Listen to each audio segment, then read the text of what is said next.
Here we are, episode 2, like Star Wars, man. Episode 2, Attack of the Quotes. I love these things. So let's build on last week's podcast. Let's build on it. And I want to hit you with some more stuff. Okay. Do I need to limber up So first? maybe a little music that could, put you in a little dream state. Okay. Like Wayne's World? So here's what I want you to understand. Let's go. You were born with all the ingredients and everything you need to have the most amazing, abundant life. And so was I. We were blessed to have all the ingredients built into us. So I'm going to give you an analogy. Have you ever seen a beautiful oak tree? I have. Went to Royal Oak Middle School. Yes. Okay. That oak tree came from an acorn. Mm-hmm. Now, the acorn possesses everything within it to make that majestic, beautiful oak tree. But what does the acorn need in order to blossom and eventually grow into that oak tree? It has to be planted in the right environment. So it has to be planted in the ground. The right ground. The right environment. The right soil. Yep, the right soil mix. It has to have enough sunlight, water, soil nutrients. Now, what would happen if it didn't have the right soil nutrients? What would happen to the acorn? It would not grow. It would not grow. If it didn't have the right sunlight, what would happen to the acorn? Same result. Same result, right? So think about us, right? Maybe we grew up and we had the right environment. So we had loving parents that gave us the food and nutrition that we needed, right? We made sure we had the love and support. So we had all those things. But maybe we had things that happened in our life, in our childhood. Maybe we had a traumatic teacher that made us embarrassed when we put our hand up in class. And all of a sudden that is something that we've held on to. So now we no longer want to have a voice. We always want to just be quiet. And we don't do the right things. And all of a sudden, that beautiful acorn is no longer getting the right nutrients and the right things to grow in it. And our oak tree becomes, it's got some damaged limbs. It maybe doesn't become quite the oak tree that it could be. Think about your life. Think about what you're consuming information-wise. Think about the support system around you. Think about the things that you may be holding on to in your life that are from your past that are now dictating your future. Right? I'll share a story. I remember a bully in high school. Who, because I was speaking up in class, mm-hmm. right? I was a bit of a smart ass. He decided to pick on me. He decided to bully me. What did he do? He made me lose my voice for a long period of time. There was a couple of years there where I didn't speak up. I just was always afraid to speak up and say anything.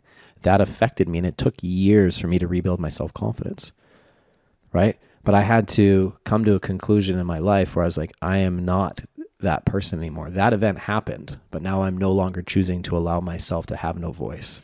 Yeah, it's interesting. I think events shape you. They should never define you. I mean, that should be a quote right there. Maybe it is, but I don't think it is. I'm actually going to coin that one, right? But I think so many people let those things define them. So they set on this path, again, if I could use you as an example, you got sort of bullied in the beginning, you lost your voice, but so many people would just get so overcome with that they'd never sort of find their bearings. Right. So I love that you're able to overcome that and choose to let that, shape you as a human being, and you learn from it and you grew from it, but it didn't define you as a person later on in life. Right. You have any events that you look back on your childhood and you're like, maybe that still impacts me a little bit today? There's got to be something. Yeah, lots, man. Lots. I don't even know where. How about your golf story with your dad? Oh man, golf. I think that there's another one that I think is the most impactful that shaped me as a human being. And man, you want an insight into what makes me fucking tick? I'll tell you. So I moved from Nanaimo, from Victoria, my hometown, to Nanaimo I was 14. Now, I couldn't even spell Nanaimo. I had no friends here. I had nothing, man. I moved to Nanaimo the night before school started. And I was living in a basement, my uncle's basement, with my dad because we didn't have a home. My mom was selling our home in Victoria. It was this insane transition period. And I remember going from being the popular guy, being knew everybody's buddy. I was involved in sports, the band, I did the whole thing, right? And I remember my very first day of school. And again, I'm not going to mention any names, but I remember going into my homeroom class. It was all alphabetical. And the teacher being like, "Oh, you're the new guy. Well, welcome to the school." somebody's going to show you around your locker. And she designated this one guy. I'm not going to say his last name. His name was Jeff. So Jeff, all right, man, I'll show you where your locker is. Help me open it, all that kind of stuff. Super nice guy. That was day one. Now, day two of grade 9 is when you've got again, it's your first full day. You got a full lunch hour. You're not just there for 2 hours kind of thing. So I was so scared of being in this new school and just being totally dwarfed. I didn't know, I literally did not know one person except this guy, Jeff. So lunchtime rolls around and I go looking for this one guy that showed me just the one sliver of kindness that day. And I found him with about 10 other guys in the lunchroom. So of course I got my brown bag lunch that my dad packed me, and I walk over and I sit down. I'm like, hey guys, how was the first day? And this guy, Jeff, looks at me and he goes, I think there might have been a bit of a miscommunication here. And I was like, yeah, what's up, man? He goes, you seem to think that we were friends. And everybody just shut up and looked at me. And I grabbed my bag lunch and I walked outside the school and I kept walking. I walked around the school and I found a spot. And I can, even to this day, I can tell you every rock that is there. I can tell you every tree. I can tell you every address of every house around this spot. I found the most secluded spot in the whole school outside. And I sat there in the rain, the sun, the snow, the hail, the heat, everywhere for 4 months. 4 months. Completely shut away from the world because I had nobody. I went from having everything to having nothing. And that defined me for about 3 years of my high school existence. Nothing with nobody. Being ostracized. I was never bullied, but I was just... So that one experience. You allowed that to carry over, and now you years. Wow. And I'll even challenge you to say that as an adult, that may have some impact. Because one thing I've noticed with you, if you don't mind me sharing, because I know you really well, is you love being in environments where you know everybody and you're popular. But when I take Joe to events where I need him to be around people that he doesn't know, that little boy comes back out. That's a possibility. That little boy comes back out, and it's still impacting you today, which impacts our ability to network together because you keep yourself out of events. And I'm like, Joe, dude, I need you to come with me, because you're so good at working a room. But that little boy is still impacting you today as a man. And so what I'm going to challenge you to do today is to reprogram that story, reprogram that, and start thinking of it this way. Well, and the funny thing is, right? I think you're I'm taking that story and adding, but I do think that there's a little bit. 100%. I think you also throw in a midlife closed head injury. I think that also impacted me. I truly do. And you've even told me wow, Joe, you're not who you were. Because I remember the very first time you and I ever traveled together. Do you remember where it was? Where did we go? Very first time. Very first time. Very first time you and I got in a car, traveled somewhere.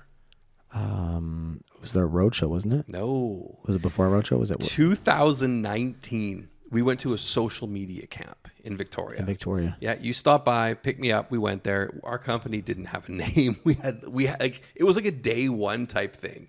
You and I kind of had an idea of what we thought we wanted to do, and you were speaking at an event. You were one of the speakers, and there was a green room where the speakers could go. And I remember you and I kind of hanging out back there, and you're like, "All right, Joe, let's see what you got." And I was like, "With what?" You're like, "Go network, figure it out." And man, I had a great time.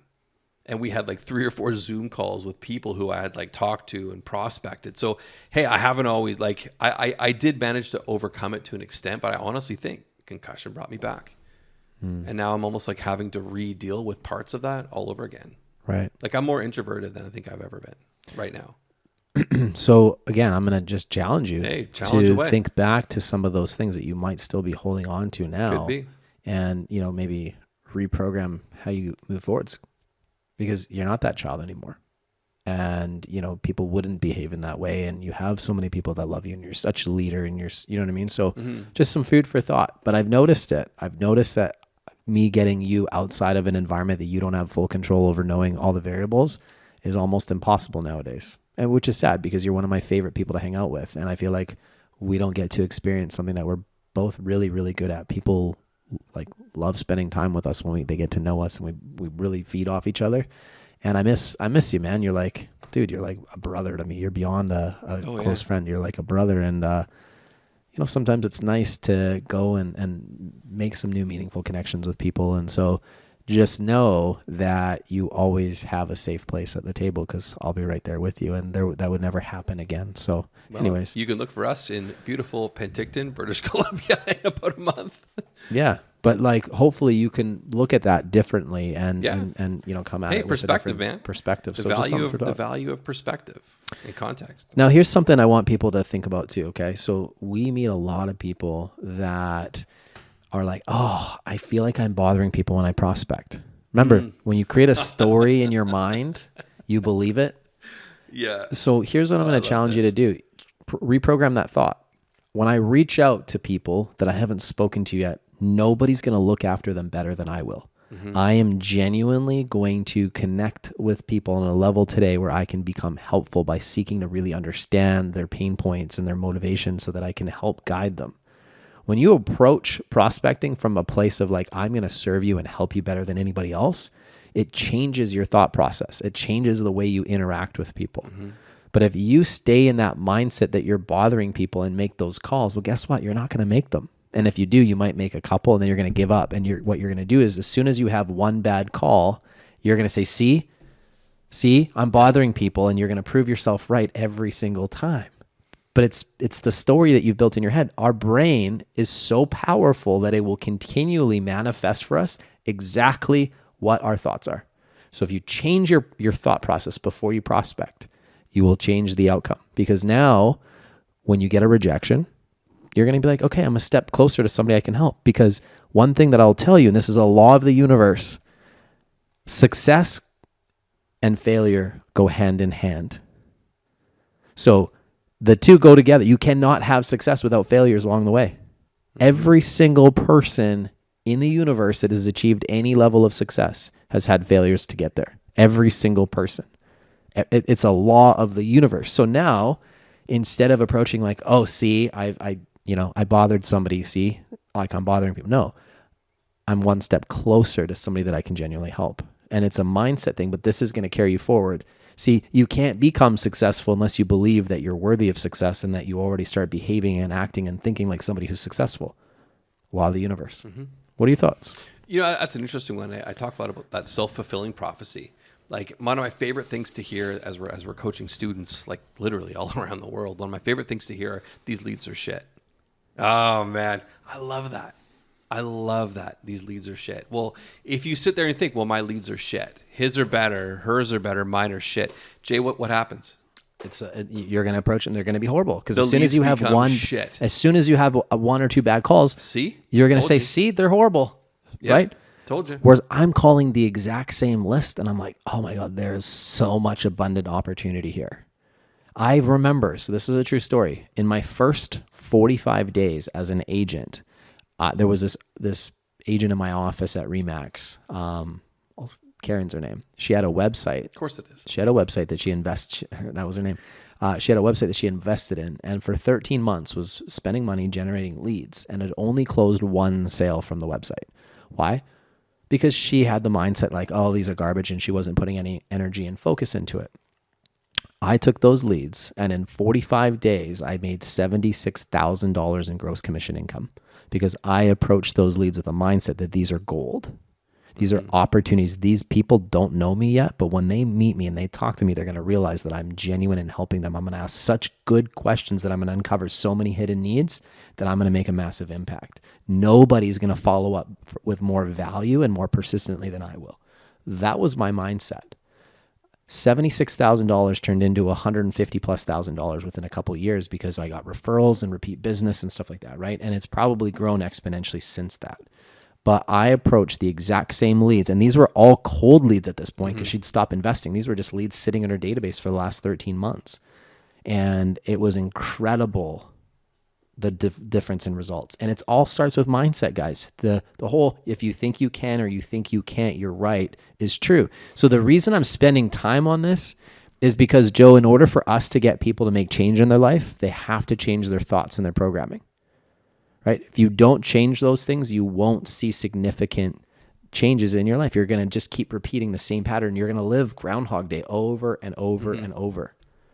My ex-wife, okay, we've worked really hard to have a good relationship, but we'd see the world very differently. She has a limiting belief on some things. One of her limiting beliefs is that, because she focused on her career as a mom, this is why she's not successful. Well, that's not really a fair programming, is it? Right? She is successful. She's an incredible mother, right? I got to say, she's an incredible mom. I really respect her a lot. But like, this is a story that has played out for her, and she's a single mom, and she's, she's not struggling because I pay my fair child support, and I'm not a douche, but at the end of the day, though, she complains about not having the abundance that she has, but yet she has this limiting belief and story that she's been playing out over and over.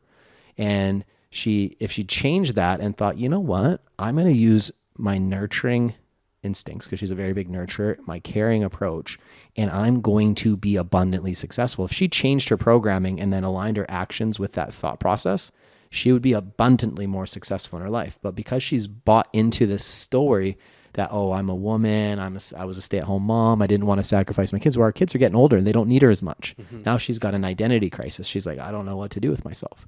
Well, change your thoughts and you can change your life. But coming from me, the ex-husband, she doesn't take the feedback very well. I care about her. Sorry, Brooke. So Paige is going to call her. Yeah, Paige is going to call her. But I see so much brilliance and greatness with her. But unfortunately, because she believes the story and the thoughts and the limitations, and she buys into that, she's not realizing her full potential. But she is an incredible mother, and I'll give her that, and I'll never take it away from her. All right. I wanted to give you a real life example, but I see it. It's so glaring to me. One of the reasons why we're not together is like, she never embraced my ambition. She, for some reason, because of how she was brought up, that she thought that meant that I had to sacrifice family. And it's like, well, no, like the two don't necessarily have to go hand in hand. But anyways, it's interesting. Values need to line up. If you're going to find a life partner, find somebody that you can align with, that can support you in your dreams and your ambitions. Because I'll tell you, I see, and Joe, you've seen this in your lifetime. How many guys do you know that stop chasing their dreams because somebody else, or how many women have you seen not chase their dreams because somebody else told them that they shouldn't? Sad. Yeah, it is. Absolutely. Okay. So here's an interesting one. Adversity visits everyone. Just don't let it move in with you. So there you go. Adversity visits everyone. I got to read my own notes here. Just don't let it move in with you. What do you think when you hear that? It comes and it goes, man. Don't dwell there. Same thing we talked about, right? Like, not letting something define you as a person, right? Adversity can define you. Some people just can never rise above that level of adversity. They stay within it. Right. They cannot elevate themselves, or they're not around people that help sort of push them out of that kind of, like, I guess for lack of a better term, like that danger zone. Right. You get stuck. There is no growth. It's almost like your comfort zone. When you are stuck in adversity and you can't find your way out, it's a vicious cycle. It truly is. So here's the thing. When adversity strikes for most people, right, they're going to go back to sort of their baseline of where they were at before the adversity happened. Over time, they're going to go back to their baseline. However, there's two extreme reactions that can happen from an adversity. There's the PTSD, the post-traumatic stress disorder that can happen from an adversity, right? That's somebody that's like really negatively impacted by that adversity. Or there's something called post-traumatic growth that can happen from the adversity. And I really resonated with this when I heard this the other day, because I was like, that's me. I was like, I never had a label or anything that I could identify that with, but I was like, that made sense. Because when I was rock bottom financially, minus $80,000 in the hole, not knowing how I was going to pay my bills, third kid on the way, looking at like, do I have to go bankrupt? Do I have to do all these horrible things? I had such bad anxiety. That was a catalyst for me redefining my life. I made a decision that day in that moment that I was not going to take the easy way out. I never defaulted on a payment. I created a plan and I built a life that was going to be way better than the one I had. I no longer played it safe because I was like, well, here I am. I'm at rock bottom and I'm not starving. So at least I had my faculties, and I told myself I was no longer ever going to be that person where another human would have a thumb on me. And I envisioned my life. I wrote out some checks in my house. I wrote down some goals, and I literally thought of myself into the future of what my life would be. And I manifested. I told people close to me what I was going to do. And then what did I do? I had the actions congruent with somebody who was successful. I started taking massive action and I started doing the work. But I had the belief that I was destined for more and I was not going to be broken. And that's called post-traumatic growth, where you can take an adversity and you can use that to channel into the future and to actually create a better circumstance for yourself. I'd never heard of that concept before. Well, again, I think I brought this up in the last episode, right? When adversity hits, one of two things happens. You either rise to the occasion or you're dwarfed by the event. Right. One of the two. So there it is. So here's another, I'll end the podcast on this one. So you didn't come into the world not trusting. What happened is an event caused trauma.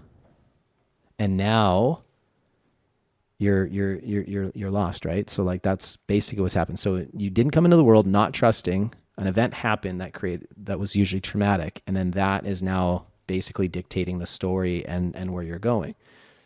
So you can choose to let something affect you so negatively that it impacts your life and you still hold on to it, or you can use it as a motivator to come back stronger. And I think, post-traumatic growth, it's a skill that can be developed, and you can raise your resilient quotient by doing it. So you can become much more resilient once you realize that you have that within you.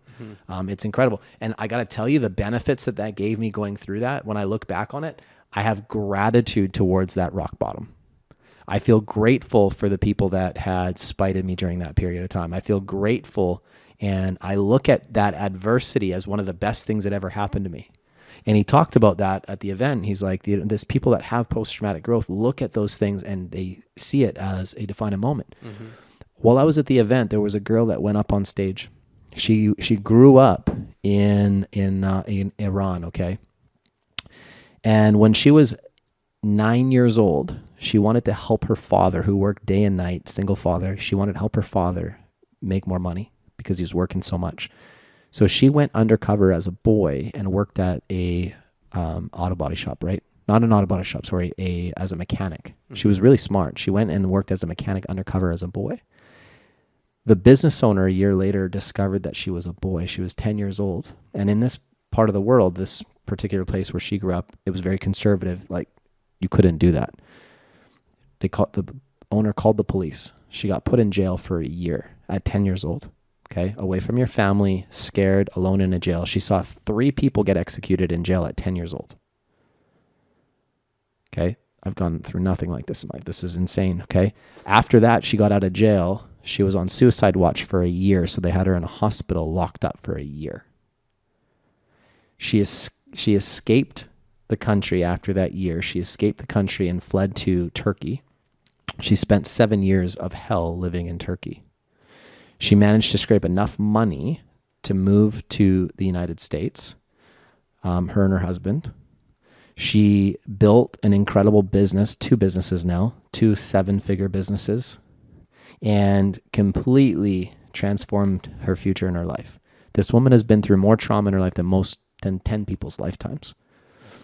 And she stood on a stage and told a story about her. And she said, here's the thing, you don't have to live in the past.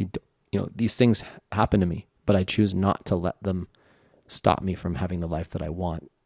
I've found happiness. I have a family. I have these businesses because I made a choice. What's your choice, guys?